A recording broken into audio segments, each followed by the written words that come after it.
En la línea telefónica agradecemos el poder conversar con el consejero presidente del IE Sonora, Neri Ruiz Arbizu. Nos va a hablar sobre las acciones afirmativas en favor de personas con discapacidad y la población LGBTQ+. De manera reciente se aprobó por parte del Consejo General del IE acciones afirmativas en favor de las personas con discapacidad y de la población LGBT. Cuéntenos, por favor, sobre esto. Fíjese que es importante aclararle lo de las acciones afirmativas a la ciudadanía. ¿En qué consisten este tipo de acciones? Son determinaciones que toma el Consejo General del Instituto Estatal Electoral y de Participación Ciudadana para aquellas personas que no tienen garantizados en las leyes sus derechos político-electorales. Y en este caso, como usted lo menciona, se tomaron varios acuerdos que tienen que ver con las acciones a favor de personas en situación de discapacidad, pero también personas pertenecientes a la comunidad LGBT, en donde el instituto, tomando en cuenta los antecedentes del proceso pasado, por ejemplo, tomamos unas acciones que son progresivas para este proceso electoral 2023-24, y me explico.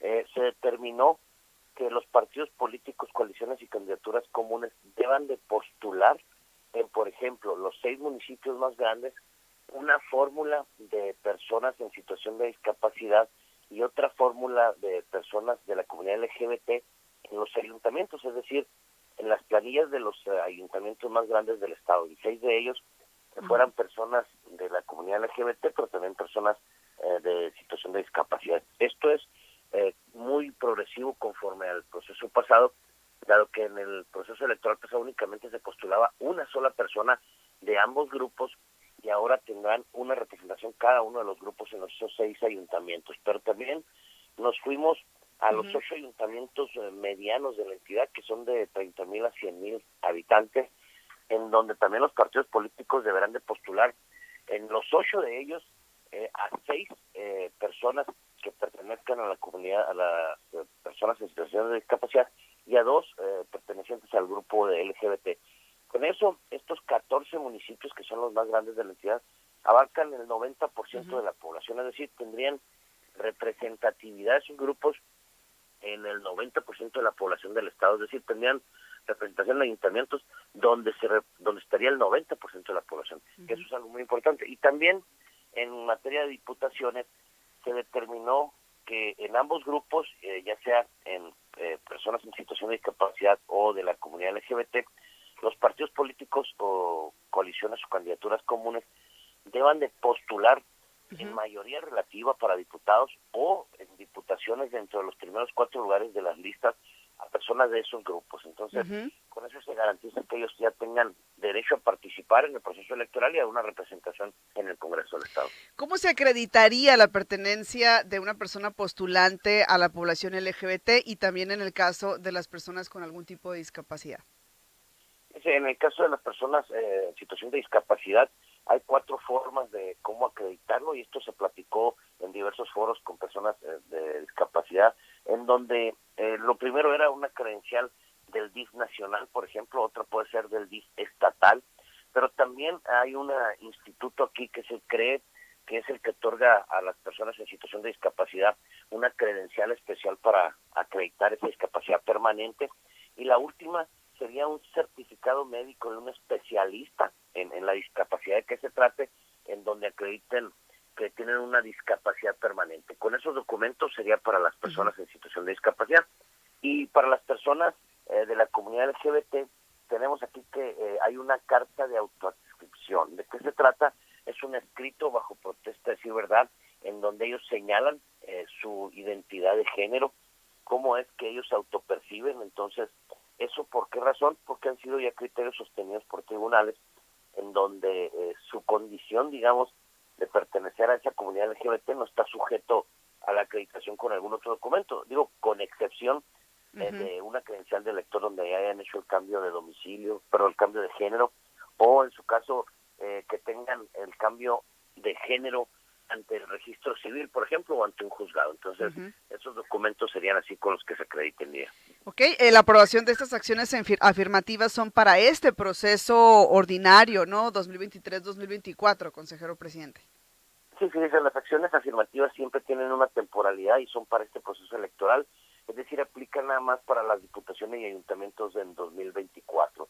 En su caso, para que ya queden de manera permanente, corresponde al Congreso del Estado que legisle, que modifique las leyes y les garantice los derechos a estos grupos, tanto de personas en situación de discapacidad como de la comunidad LGBT, en donde ahí pues ya se les deberá reconocer en la ley cómo es que deberán de participar en los procesos electorales subsecuentes ya. Sobre la impugnación de candidaturas indígenas del Distrito 20 y 21 que nos pudiera compartir. Sí, es que ahí también fue una acción afirmativa que hicimos desde el Ajá. año pasado en materia indígena, y les platico rápido la historia. La redistritación que se hizo desde 2022 determinó que en Sonora había tres distritos electorales con una población mayormente indígena. Estos son del sur del estado, es Navojoa, Chojoa y Guatabampo, en donde después de que se determinó que esos tres son quienes tienen población mayormente indígena, el instituto emitió otra acción afirmativa para grupos indígenas, en donde dos de esos tres distritos indígenas, los partidos políticos, coaliciones o candidaturas comunes deben de postular exclusivamente a personas que pertenezcan a las etnias, que sean de origen étnico, para que puedan ser sus candidatos o candidatas. Entonces, eso lo hicimos desde el año pasado, y actualmente nos encontramos ya previos al proceso de registro, y creo que a lo que usted se refiere es que hay ciertas noticias en el sentido de que los partidos políticos deberán de postular personas pertenecientes a las etnias del sur de la entidad, y eso es Sí. correcto. Apenas estamos en los plazos de iniciar el registro. Así es, de hecho, me llama la atención, por ejemplo, la declaración, ¿no?, del presidente de la agrupación indígena Mayo Yapsi, que decía que decía en la boleta electoral no va gente que realmente es indígena, ¿no? Entonces creo que ahí puede ser complicado de pronto esto, aunque depende también de ellos, entiendo. Mire, la forma, y ahí también cuando determinamos esa acción Ajá, afirmativa en dos distritos indígenas, se determinó cómo es que se iba a acreditar que pertenecían a una etnia. Y aquí sí, se concluyó con una carta en la cual el candidato o candidata manifestara su autoadscripción, es decir, que pertenecía a una etnia, él lo podía manifestar. Pero también hay una novedad aquí, que es algo importante. Esa carta deberá adjuntarse también con una constancia que deberá expedir una autoridad tradicional.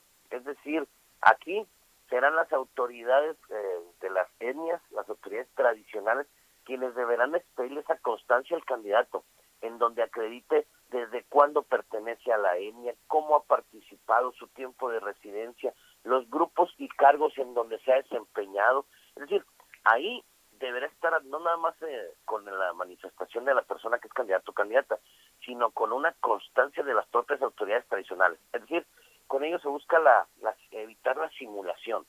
Por eso, una vez que nosotros lleguemos a los registros, las y los candidatos deberán de juntarnos todas esas documentaciones, y luego lo más importante es que nosotros la haremos del conocimiento de las autoridades tradicionales para que en bien. su caso ellas nos digan si hay alguna simulación o algo es incorrecto. Muy bien, pues le agradecemos, consejero presidente, esta entrevista para actualizarnos, ¿no?, sobre estos temas que son tan importantes. Muchas gracias. A la orden, tengan buen día, saludos. Con esto vamos a mensajes, en unos instantes regresamos.